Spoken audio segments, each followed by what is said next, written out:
cara menyikapinya. Sehingga saat masuk ke fikih nyambung. Oh, meskipun muslim, tapi kalau dia fasik nggak boleh dapat zakat. Meskipun dia belum muslim, tapi kita lihat dia bergaulnya dengan orang Islam, sudah senang dengan kebiasaan-kebiasaan orang Islam, dekat dengan orang Islam. Kita yakin dalam hatinya sudah ada harapan untuk masuk Islam, justru kita boleh kasih zakat ke dia. Dari mana ini kita usul ambil tariknya? Dari akidah. Sikap ini muncul, fikih itu adalah gambaran realisasi dari akidah kita. Begitu ya.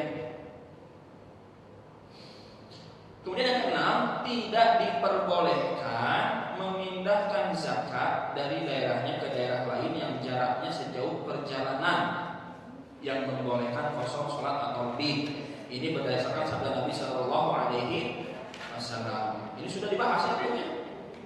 Oh, sudah ke zakat fitrah malah. Nabi yang salah. Poin ketujuh juga sudah dibahas tentang mempunyai piutang. Poin ke-8 juga sudah dibahas pembayaran zakat harus disertai dengan niat zakat. Nah, kemudian kita sudah bahas zakat fitrah. Dari hukum zakat fitrah, hikmah zakat fitrah sudah kita bahas. Dan kita di hukum hikmah zakat fitrah ini kita membahas poin pertama, yaitu jumlah zakat fitrah dan macam-macam makanan yang dapat dikeluarkan sebagai zakat fitrah. Kenapa kita beras zakat fitrahnya? Dalilnya apa? Yang menjadi makanan pokok ya di daerah tersebut. Berarti contoh saudara kita yang muslim di Papua, kalau ternyata di daerahnya itu makanan pokoknya masih bukan gandum di Papua, sagu. Jadi dari pohon ya, dikerik gitu kasih dalaman pohon tempat diteletaknya gitu. Maka bisa jadi justru malah dari sagu itulah zakat fitrahnya dikeluarkan. Kemudian zakat fitrah hanya dikeluarkan dari makanan.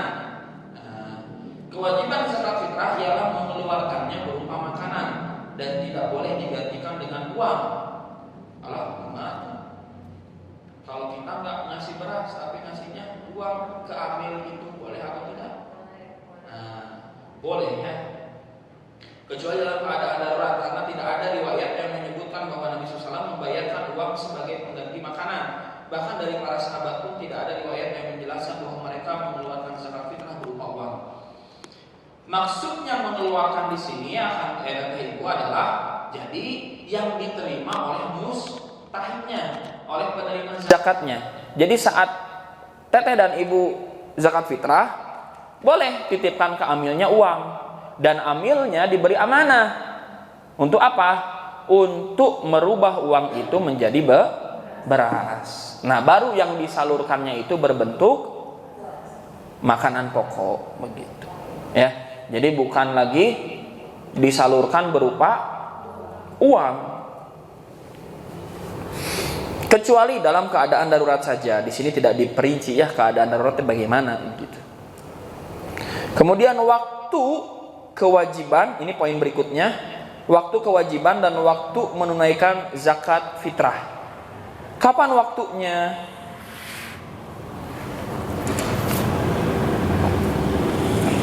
Zakat fitrah diwajibkan pada malam hari raya, sedangkan waktu menunaikannya ada tiga, kadang ada ibu. Jadi zakat fitrah itu diwajibkan pada malam hari raya, sedangkan waktu menunaikannya ada 3 poin. Poin pertama, waktu jawaz disebutnya. Waktu jawaz, yaitu mengeluarkan zakat fitrah 1 hari atau 2 hari sebelum sholat hari raya. Karena Ibnu Umar melakukan hal tersebut. Jadi jawaz itu boleh. Gitu ya. Waktu yang diperbolehkan sehari atau 2 hari sebelum hari raya. Seperti misal di kita nih Bapak Ibu ya. Kita itu kebiasaannya sehari atau 2 hari sebelum hari raya. Karena tim di sini saat hari raya itu mudik, berkumpul dengan keluarga, belum sahur orang Ciamis mah belum matuh kata ibu ya. Nanti kalau sudah ada tim yang matuh begitu memang tinggal di sini, bisa kita bagikan di waktu yang utama. Apa itu waktu yang utama? Nah ini yang kedua. Waktu antara terbit fajar hari raya hingga sebelum sholat hari raya dilaksanakan. Karena Nabi SAW memerintahkan agar zakat fitrah dikeluarkan sebelum orang-orang berangkat untuk melakukan sholat hari raya. Jadi yang paling utama itu waktunya adalah saat azan subuh, neng gitu ya, sampai ke sholat id dilaksanakan. Di waktu itulah adalah waktu paling utama. Mana yang akan kita pilih? Teh ibu? Yang mudah. Ya. Yang utama itu lebih baik kata ibu ya. Sebetulnya kalau sudah ada pelaksanaan sholat id, maka lebih baik di waktu yang utama itu. Contoh misal, seperti kita sekarang kan sudah menetap di sini, ibu ya, beda waktu seperti di Sukamanah mah. Kita di sini sudah menetap, udah kita tinggal namanya teh mendata warga di sekitar masjid. Kita ada berapa nih terkumpulnya? Warga di sekitar masjid kita kasih kupon wajib datang sholat subuh. Nah, jadi saat sholat subuh mau Idul Fitri itu selesai sholat subuh, ada kajian, baru zakat fitrahnya dibagikan. Lebih mudah sebetulnya ketimbang sehari atau 2 hari sebelumnya. Mana dalilnya? Ini dalilnya.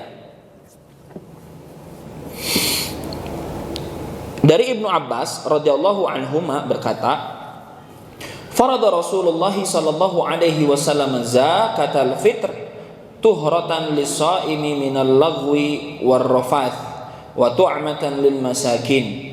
Man addaha qabla shalah fahiya zakatun mutaqabbalah wa man addaha ba'da shalah fahiya sadaqatun minas sadaqat. Rasulullah SAW mewajibkan zakat fitrah. Nah, di sini kalimatnya sampai mewajibkan zakat fitrah untuk membersihkan orang yang berpuasa dari omong kosong dan berkata kasar, berkata kotor, serta memberi makan orang-orang miskin. Barang siapa yang menunaikan sebelum sholat hari raya, maka menjadi zakat yang diterima. Dan barang siapa yang memberikannya setelah sholat hari raya, maka menjadi sedekah biasa. Nah, dari dalil ini, sebagian saudara kita ada yang berpendapat hanya boleh dari waktu fajar sampai sholat id, tidak ada waktu lain. Nah, fatwa begitu ada ini. Ya, fatwa seperti itu ada. Atau waktu qada. Nah, yang ketiga waktu qada, yaitu waktu setelah sholat hari raya dan seterusnya. Karena sungguhnya zakat fitrah dapat ditunaikan pada waktu ini dan mencukupi, tetapi hal ini makruh. Jadi waktu jawaz itu sebelumnya, yaitu sebelum waktu utama. Sedangkan waktu utamanya tadi ba'da sholat fajar sampai berdirinya imam untuk sholat id. Ya, sampai sholat id. Kemudian yang qada itu adalah yang makruh. Nah, Abi belajar ya ibu ketika memahami dalil yang sebelumnya. Maka ketika mau menerima fatwa yang lain itu, ketetapan yang lain itu, rada bergetar hati. Karena kan kita taunya sebagai santri itu ya hanya dari waktu fajar sampai ke sholat id. Tapi ketika kita mau merendahkan ego kita misalnya gitu ya, akhirnya kita bisa paham, oh iya, kalau memang saudara yang lain pun ada yang berpemahaman begitu, silahkan begitu. Dan kita pun coba mengamalkannya. Bismillah ya, la haula. Karena insya Allah perbedaan dalam urusan fikih akan menyebabkan keduanya masuk ke dalam surga. Yang menyebabkan mereka masuk ke dalam neraka adalah pertikaian. Jadi ibu tak ada masalah ya, tapi jangan sampai kita jatuh pada waktu yang makruh ya. Dan itu tanggung jawab siapa? Tanggung jawab amil. Tanggung jawab amil zakat. Begitu ibu ya. Masih pada hikmah zakat. Jadi tadi untuk hikmah waktu waktu kewajiban dan waktu menunaikan zakat fitrah itu hikmahnya apa? Hikmahnya sehingga pada saat id, pada saat hari raya, tidak ada satupun orang yang tidak bisa makan. Itu tadi. Nah kan, kalau kayak gini teh akhirnya merenung. Bagaimana kalau ternyata ada seseorang yang kita tidak tahu dia itu pada saat dia kelaparan, tidak terdata oleh kita, sedang kita punya kemampuan untuk memberikan. Bagaimana hisab kita nanti di hadapan Allah? Ketika orang itu menuntut, tak ada satupun masjid yang dekat rumah saya mendata saya, tak ada satupun tetangga yang memperhatikan saya. Nah, kumaha eta teh lamun kayak gitu kan jadi ada nanti teh ada hisab bagaimana perilaku kita terhadap tetangga, ada hisab itu kan.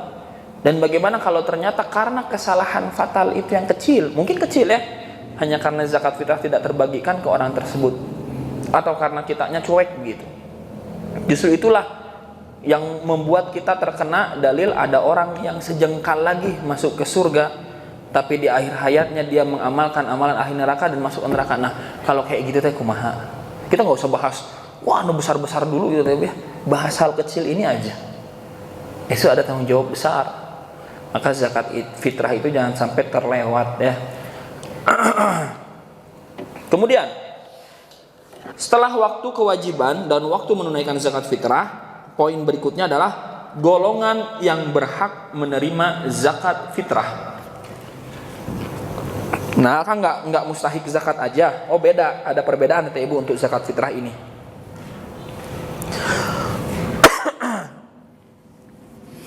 Adapun golongan yang berhak menerima zakat fitrah, nah sama dengan orang yang berhak menerima zakat secara umum. Hanya saja orang fakir dan miskin lebih berhak tuh. Jadi ada perbedaannya menerima zakat fitrah daripada kelompok lainnya. Kita tahu kelompok lainnya mungkin saja dia itu dari kalangan yang mampu, betul tidak? Betul ya? Orang yang berjihad di jalan Allah bisa jadi karena dia berjihad sudahlah dapat ghanimah, dapat pemasukan rutin pula dari zakat fisabilillah, kan gitu ya, yang berjuang di jalan Allah. Maka saat zakat fitrah, mujahid tersebut tidak berhak menerima zakat fitrah. Bukan tidak berhak, tidak diutamakan. Nah, abiralatnya, karena yang lebih utama yang fakir dan miskin.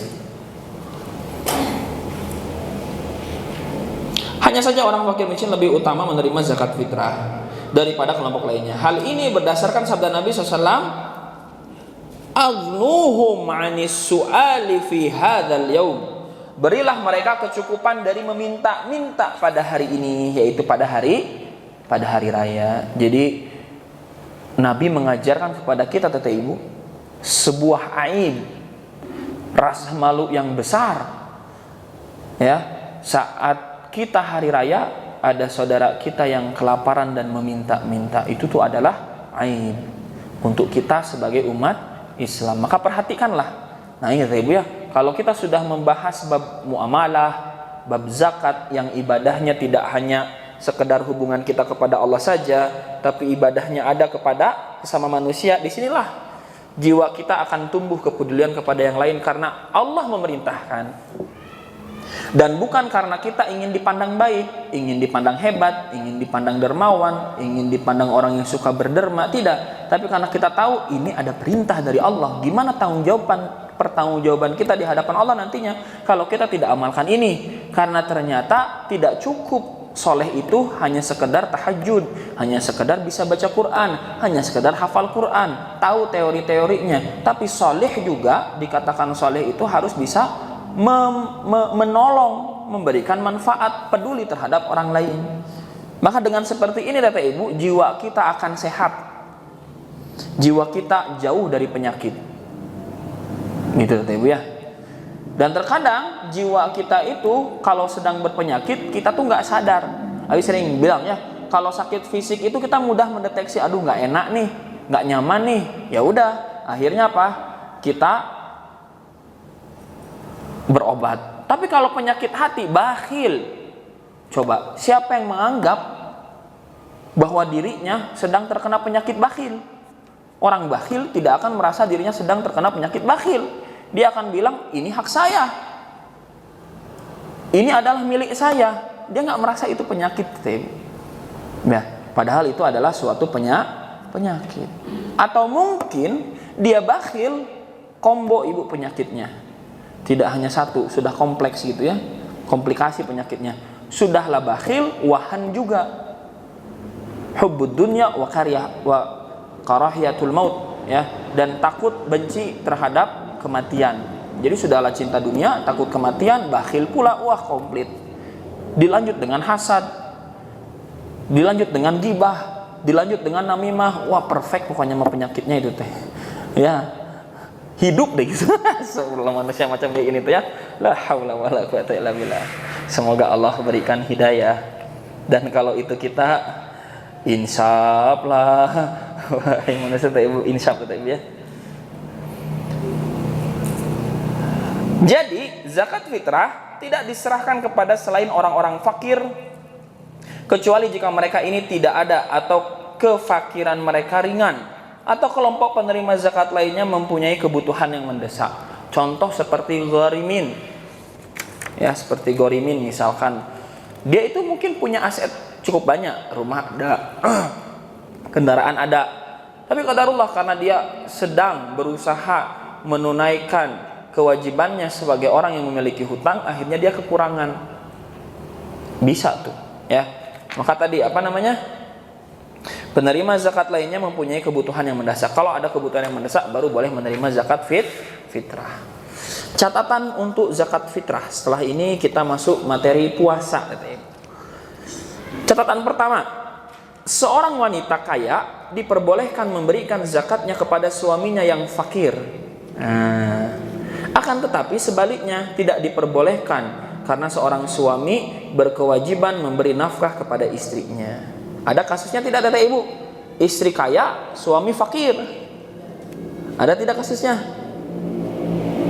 Banyak. Banyak. Masya Allah ya, ibu-ibu ini luar biasa begitu menjaga izzah suaminya itu. Padahal dia teh menangis gitu di setiap sholatnya. Ya Allah, lelah cenah rasana teh ibu ya. Abi pernah mendengar jeritan hati seorang ibu dan seorang istri. Akang ini teh hukumnya gimana cenah? Suami tidak bekerja, saya yang mencari nafkah. Tapi kenapa saya kecewa sekali terhadap anak-anak saya yang tumbuh besar kok seperti ini perilakunya? Ya memang dibalik ibu. Memang dibaliknya susah. Kalau kebalik itu sulit. Maka Abi bilang memang tanggung jawab seorang ibu pada awalnya untuk mendidik anak. Madrasatul ula. Ibu itu adalah sekolah pertama bagi anak-anaknya. Kenapa teteh dulu tidak hadir saat masa anak-anak mereka? Nah, ulang nangis saya langsung sekencang-kencangnya. Dan kenapa suaminya tidak didorong untuk bekerja? Pokoknya kalau ada kondisi, punten ibu ya, pilih di antara ibu ada juga gitu. Kalau ada kondisi istri yang lebih banyak bekerja, bahkan suami fakir dalam tanda kutip bahkan sampai tidak bekerja, bukan pasti atunya, sepanjang saya mendengar cerita para ummahat itu semuanya menangis, menjerit dan sakit hati. Tapi nggak tahu kenapa perempuan itu punya kesabaran yang luar biasa ya. Kami tidak paham itu. Iya deh. Jangan tiba-tiba merenung, kata ibu, tenang saja, kehidupan akan terus berjalan, semua akan ada akhirnya, tenang saja ibu, tenang ya, Allah akan tolong, Allah akan bantu, tenang saja ibu ya. Saya hanya bisa marah-marah, kenapa suaminya begitu? Yang kedua, kewajiban zakat fitrah gugur bagi orang yang tidak memiliki makanan pokok pada hari raya, karena Allah tidak membebani seseorang melainkan sesuai dengan kesanggupannya. Sebelumnya kita sudah bahas, semua nafsun, semua yang berjiwa, baik orang dewasa ataupun anak baru lahir, wajib terkena zakat fitrah. Kecuali, nah di sini ada pengecualian, bila pada saat hari raya saja dia pun tidak punya makanan pokok, maka gugur dia untuk menunaikan zakat fitrah. Saking susahnya ini satu keluarga, untuk hari raya saja dia tidak punya makanan teh ibu. Ketika di hari raya orang lain dicat deui rumahna, menyiapkan kue bertoples-toples, ya. Wah, toples biskuit isi naranginang banyak itu Ibu ya.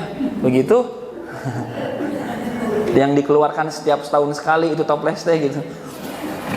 Dia sendirian sekeluarga nggak punya makanan pokoknya. Nah, maka dia ini dapat pengecualian dari menunaikan zakat fitrah, gitu ya. 3. Seseorang yang memiliki kelebihan makanan pokok pada hari raya, lalu ia mengeluarkan zakatnya, maka ini sudah mencukupi. Ini berdasarkan firman Allah Ta'ala, fattaqullaha mastata'tum, Quran surat At-Taghabun ayat 16. Maka bertakwalah kamu kepada Allah menurut kesanggupanmu. Jadi misalnya Ibu nih, ini makanan saya sudah cukup, ada sisa beras, tapi tidak sampai 1 sok. 1 sok itu berapa mud?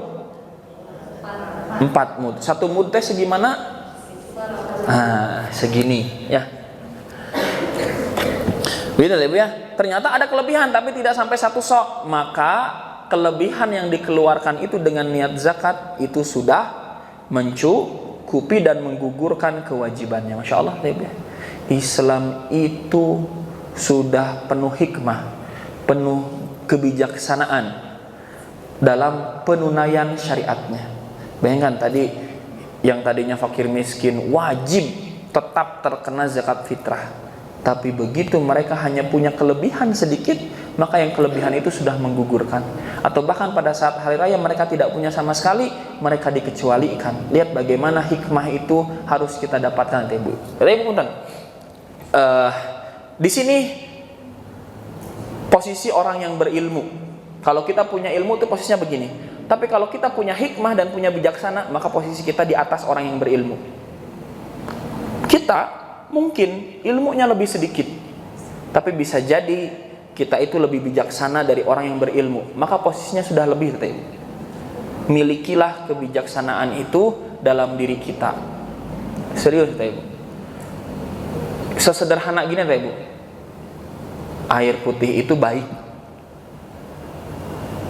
untuk kesehatan, tapi pami dikasihkan ka orok anu baru 1 minggu itu tidak baik, apalagi setiap hari dikasihnya ya.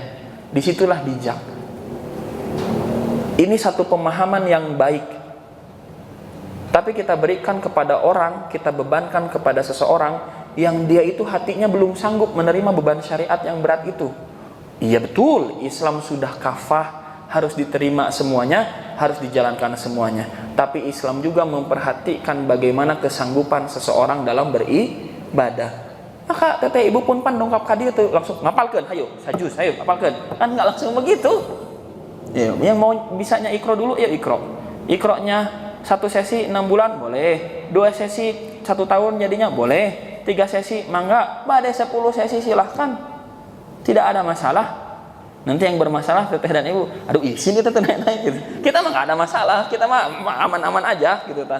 Kita pernah ada yang belajar ikro 1,5 tahun. Kemarin Abi ngobrol sama teman Ustadz Indra yang menerjemahkan saya Jaber kemarin. Beliau punya murid 2 tahun ikro terus nggak naik-naik. Sudah dewasa, bapak-bapak gitu. Saya bilang sabar sekali antum gitu ya. Saya tidak sabaran kalau mengajarkan ikro itu Ibu ya. Nah, maka kita harus ada hikmah. Yang keempat, catatan keempat, diperbolehkan memberikan zakat fitrah milik 1 orang kepada beberapa orang, dan diperbolehkan pula memberikan zakat fitrah milik beberapa orang kepada 1 orang saja. Hal ini lantaran keterangan dari syar'i secara mutlak tanpa batasan tertentu. Jadi kalau memang bisa dikasihkan ke 1 orang, ya udah kasih 1 orang. Tapi kalau ternyata dari 1 orang ini bisa diberikan ke banyak orang, kasihkan ke banyak orang. Itu nggak ada batasan, nggak ada ketentuan tertentu, kata Ibu ya. Allahumma shayyiban nafi'an. Zakat fitrah diwajibkan kepada seorang muslim di daerah tempat tinggalnya. Ya. Jadi kata Ibu yang dari Majalaya, yang dari Paseh, ya untuk Majalaya dan Paseh lagi, itu lebih utama. 6. Tidak diperbolehkan memindahkan ada yang mau ngambil jemuran dulu, kata Ibu mangga. Milih tiba-tiba pikirannya alah jemuran, sanes Allahumma shayyiban nafi'an. Kalau dekat mah pasti berhamburan, kata Ibu ya.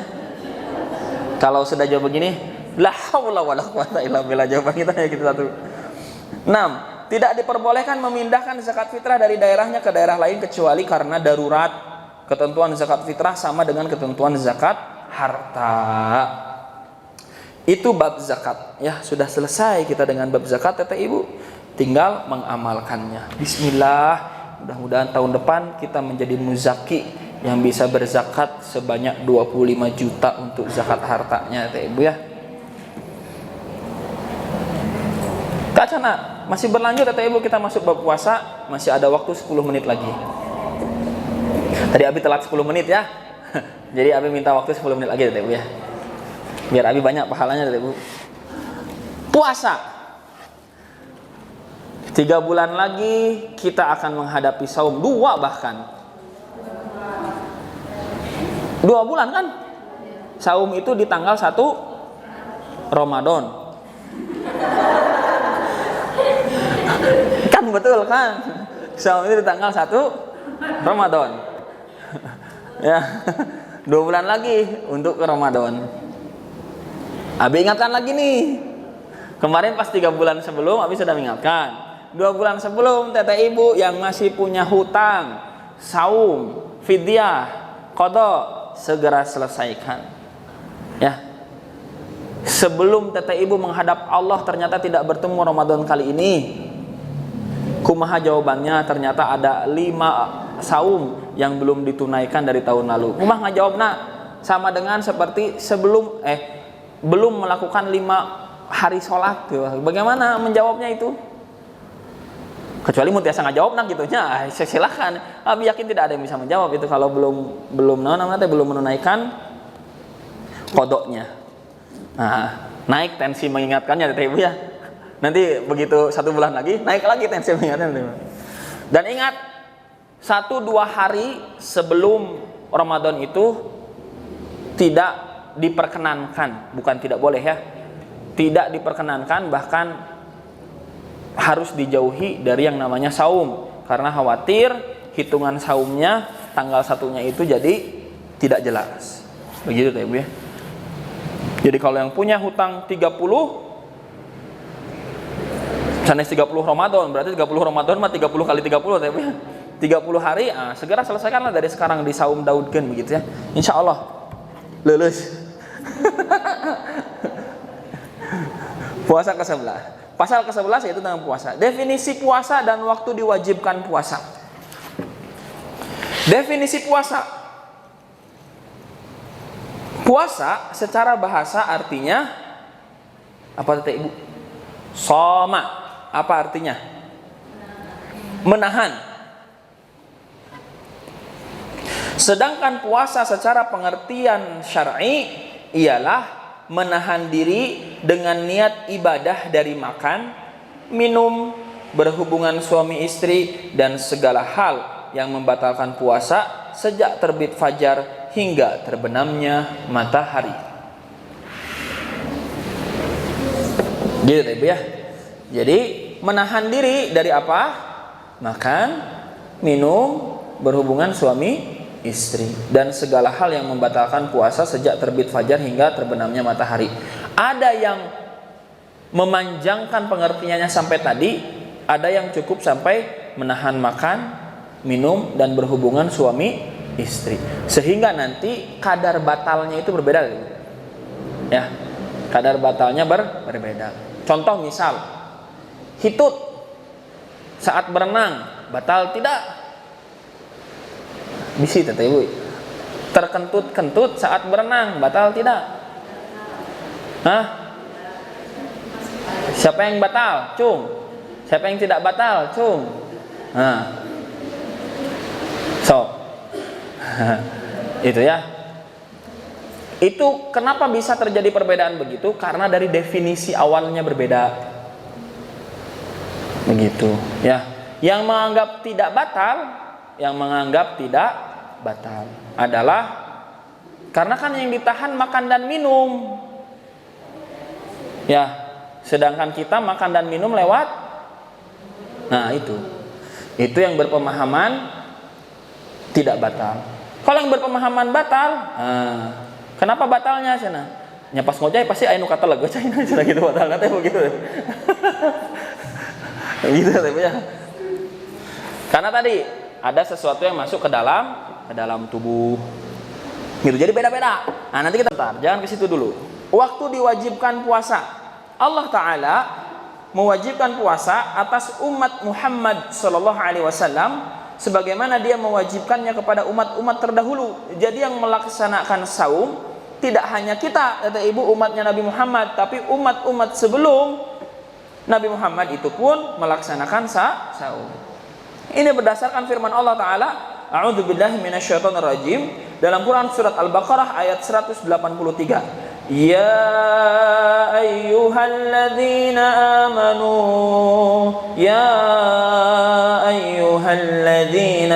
amanu kutiba alaikumus siyam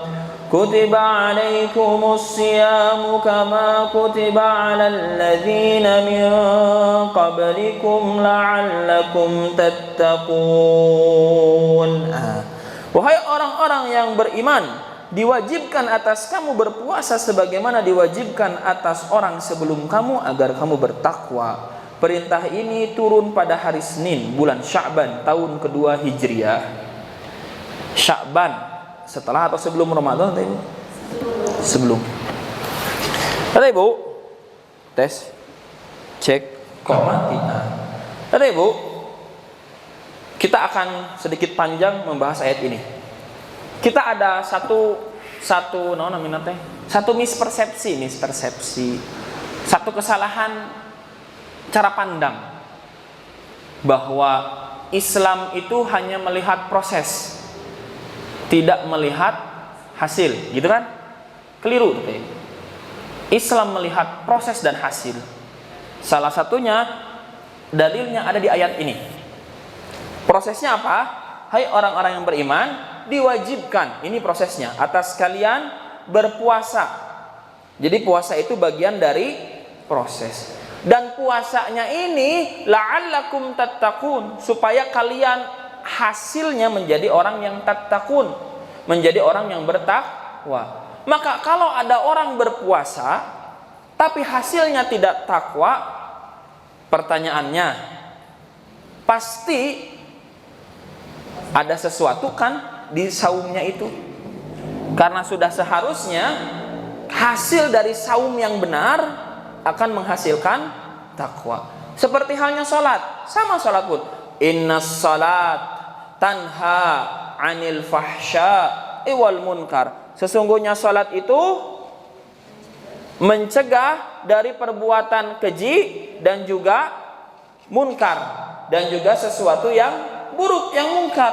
Maka sudah seharusnya orang yang melaksanakan sholat dengan benar itu dia terjauh dari perbuatan keji dan perbuatan munkar. Maka Islam itu memperhatikan proses sekaligus hasil, sehingga kita itu menjadi orang yang bertakwa. Bagaimana takwa? Menurut Umar bin Khattab menjelaskan, takwa itu seperti halnya kamu berjalan di suatu jalan, kemudian di jalan tersebut banyak duri, maka apa yang akan kamu lakukan? Berhati-hati agar tidak terinjak pada duri. Ya. Pun sama dalam kehidupan perjalanan kita ini pun, kalau kita bertakwa maka kita akan berhati-hati agar tidak jatuh pada hal-hal yang tidak menyampaikan kita pada tujuan yang kita harapkan, yaitu surga, kata Ibu ya. Maka kata Ibu, puasa yang akan datang besok, apa nih kenaikan amal yang mau kita lakukan? Ya, apa nih? Kalau teteh Ibu di tahun lalu sudah biasa Ramadan itu 1 kali khatam, apa mau ditambah 1 Ramadan 2 kali khatam? Apa mau ditambah 1 Ramadan 3 kali khatam? Yang Ramadan sebelumnya khatam Quran sudah terpenuhi, mau coba amal soleh yang lain, khatam sedekah 30 hari full atau 29 hari full, tidak terlewat sedekahnya di subuh dan di tarawih misalkan. Atau mau apa lagi? Mau melengkapi 10 malam terakhirnya. Ini powerful sekali 10 malam terakhir itu, Ibu. Yang tadinya malam saja jadi dengan siang, yang tadinya belum pernah jadi coba sekali. Coba direncanakan sejak sekarang kata Ibu ya. Jangan sampai kita riweuh merencanakan takjil. Begitu kata Ibu ya. Itu saja untuk pertemuan kali ini. Insya Allah kita lanjutkan di pertemuan berikutnya, yang semoga oleh Allah kita diberkahi, umur kita diberikan waktu yang berkah, panjang, dan juga penuh manfaat, dan semoga kita semua oleh Allah dikumpulkan di dalam surganya. Dan mudah-mudahan siapapun di antara kita semua, Teh Ibu, yang sedang terlilit hutang, oleh Allah disegerakan menyelesaikan kewajibannya menunaikan hutang. Siapapun yang sedang memiliki hajat, oleh Allah segera diijabah untuk mencapai hajatnya. Dan siapapun yang sedang dililit dengan kesusahan, oleh Allah dipermudah kehidupan dan urusan-urusannya. Siapapun yang sedang mencari jodoh, oleh Allah dipertemukan dengan jodoh yang terbaik yang membawa ke surga. Dan semoga kita semua diberikan rizki yang halal, yang thayyib, yang berkah. Semoga kita semua diberikan pemimpin yang adil, yang salih, yang takut kepada Allah. Dan mudah-mudahan kita semua Teh Ibu dikumpulkan kembali di surganya. Amin ya rabbal alamin. Aqulu qouli hadza wa astaghfirullaha wa lakum. Subhanakallahumma wa bihamdika asyhadu an la ilaha illa anta astaghfiruka wa atubu ilaik. Akhirul kalam. Assalamualaikum warahmatullahi wabarakatuh.